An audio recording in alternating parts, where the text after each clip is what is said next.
इबादत लिखी है जिसने खून से आज़ादी की, लिए फिरते रहे जो मौत को हथेली में। सलाम है उस हिंद के सरताज को, वतन की चाह में जो गुमनाम हो गए। ये अधूरी दास्तान उस महावीर की है जिसका नाम सुनते ही अंग्रेज के सीने पर सांप लौटने लगता था। जानकी नाथ का बेटा जब ICS की परीक्षा के लिए गया तो किसी ने सपने में भी सोचा नहीं था कि अंग्रेज का नौकर नहीं बल्कि अंग्रेजों का बॉस बनेगा। अरे सुनती हो सुभाष की माँ, हमारा बेटा अफसर बन गया है। क्या हमारा सुभाष सरकारी चाकर बन गया है? मगर ये क्या पिताजी, सुभाष ने आगे क्या लिखा है?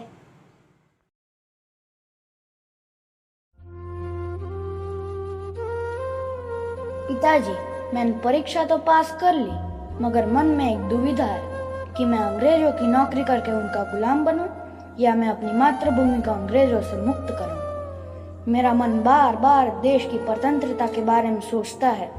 मेरे दिल और दिमाग पर स्वामी विवेकानंद जी और अरविंद घोष जी के विचारों ने कब्जा कर लिया है। मैं अपनी मातृभूमि की आज़ादी के लिए कुछ करना चाहता हूँ। इस बारे में आपकी राय जानना चाहता हूँ। अगर करोड़ों लोगों के हित के लिए और भारत पाक की मुक्ति के लिए मुझे 100 बेटों का भी बलिदान देना पड़े तो मैं सहर्ष तैयार हूँ। इस पत्र का जवाब देता हूँ। तुम्हारी विचारधारा सुनकर मेरा मस्तक गर्व से ऊंचा हो गया है। मुझे तुम पर नाज है। और कलकत्ता पहुंचे सुभाष ने अपनी विचारधारा को मृत स्वरूप देना शुरू कर दिया था। रविंद्रनाथ टैगोर की सलाह के अनुसार भारत वापस आने पर वे सर्वप्रथम मुंबई गए और महात्मा गांधी जी से मिले। ईस्वी सन 1938 में गांधी जी ने कांग्रेस अध्यक्ष पद के लिए सुभाष को चुना तो था, मगर उन्हें सुभाष की कार्य पद्धति पसंद नहीं आई। उसके बाद परिस्थिति ऐसी बनी कि सुभाष ने खुद ही अपने कांग्रेस अध्यक्ष पद से इस्तीफा दे दिया। नेताजी को अपने ही घर में नजरबंद किया जाता था, लेकिन वो वहां से छुपकर यूरोप जाने में कामयाब हो जाते हैं और दूसरे देश होते हुए जापान के प्रधानमंत्री हिदेकी तोजो से मिलते हैं। मैं आपसे कुछ मदद मांगने आया हूँ। मैं जानता हूँ मेरा देश स्वतंत्र है, हम मजबूर हैं, लेकिन आज भी हमारे सीने में वो आग का दरिया बह रहा है जो कि अंग्रेजों का समूल विनाश कर दे। आप कहना क्या चाहते हो? दुश्मन का दुश्मन दोस्त होता है। जब निशाना है, लक्ष्य है, तो राह क्यों अलग अलग? क्यों ना हम लोग साथ मिल जाए और धूल चटा दे इन अंग्रेजों को। इन मानवता के हत्यारों ने पूरी धरती को अपने चंगुल में फंसा लिया है। इनको रोकना हमारा परम कर्तव्य है। बताओ, हम आपकी क्या सहायता कर सकते हैं? मैं चाहता हूँ विश्व युद्ध के भारतीय बंदियों को हमें सौंप दिया जाए। मैं उन फौजियों की एक सेना बनाना चाहता हूँ जिसमें कुछ अन्य भारतीय भी शामिल होंगे। मैं उन सैनिकों के साथ भारत में स्थित अंग्रेजी सेना पर आक्रमण करूंगा और अपनी मातृभूमि को आजाद करूंगा। ठीक है, हमें आपका प्रस्ताव मंजूर है। जापानी सेना भी आपके हर मोर्चे पर आपका सहयोग देगी। धन्यवाद, आपने हमारी मातृभूमि की मुक्ति आंदोलन में हमारा साथ दिया। हम सदैव आपके आभारी रहेंगे। इस प्रकार 21 अक्टूबर 1942 में आरज़ी हुकूमती आजाद में यानी स्वतंत्र भारत के प्रथम स्थायी सरकार का निर्माण सिंगापुर में हुआ, जिसको विश्व के 8 प्रमुख देशों में मान्यता प्रदान की। बाद में इसमें बर्मा और मलाया में स्थित भारतीय स्वयंसेवक भी भर्ती किए गए।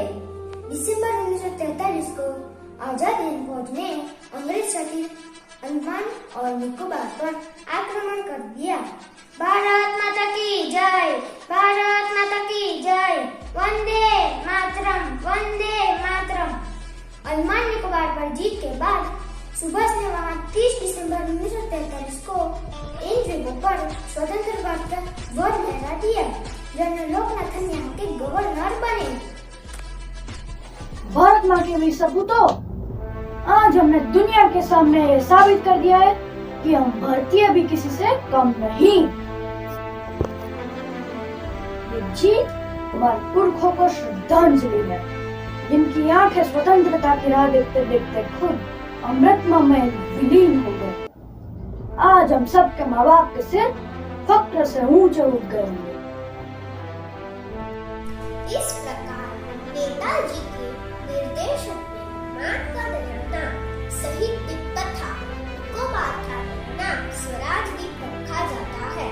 जय हिंद, जय भारत, भारत माता की जय। मैं जानता हूँ कि ब्रिटिश सरकार भारत की स्वाधीनता की मांग कभी स्वीकार नहीं करेगी और इस बात का मैं कायल हो चुका हूँ कि यदि हमें आजादी चाहिए तो हमें खून के दरिये में से गुजरने को तैयार रहना चाहिए।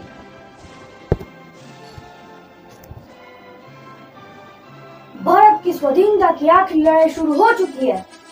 हमारी मातृभूमि की स्वतंत्रता की खोज में तुम मुझे खून दो, मैं तुम्हें आजादी दूंगा। यह स्वतंत्रता की देवी की मांग है। मेरे देशवासियों, अगर मैं जिंदा रहा तो अगले कुछ महीनों में मैं भारत माँ के आंचल तले स्वाधीनता पूर्वक सुख से रहूंगा। जय हिंद, जय हिंद। भारत माता की जय, भारत माता की जय। वंदे मातरम, वंदे मातरम। बर्मा के रास्ते हुए आजाद हिंद फौज ने मणिपुर पर जोरदार हमला कर दिया।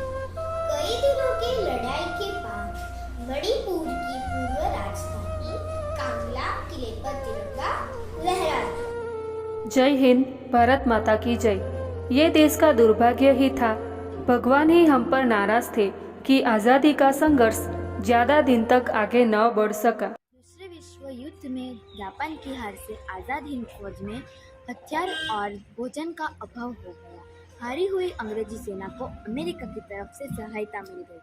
नेताजी नए मित्र की तलाश में रूस की ओर रवाना हुए, जिससे वह फिर से संगठन बना सके और अंग्रेजों पर हमला कर सके। माना जाता है कि रास्ते में वायुयान दुर्घटना में उनकी मृत्यु हो जाती है। जय हिंद, भारत माता की जय। 2005 में मुखर्जी आयोग ने भारत सरकार को अपने रिपोर्ट पेश किए, जिसमें उन्होंने कहा नेताजी की मृत्यु उस विमान दुर्घटना में होने का कोई सबूत नहीं है। 18 अगस्त 1945 के दिन नेताजी कहाँ लापता हो गए और उनका आगे क्या हुआ, यह भारतीय इतिहास का अनुत्तरित रहस्य बन गया है। लाल किले पर जब पहली बार तिरंगा लहराया तब नेताजी मौजूद न थे, पर अगर वो न होते और उनकी आज़ाद हिंद फौज न होती तो न जाने हिंद कब आज़ाद होता। जय हिंद, जय भारत। हर कदम वतन मेरे नाज है तेरा, आजाद मैं हूँ और वतन आजाद है मेरा, आजाद मैं हूँ और वतन आजाद है मेरा।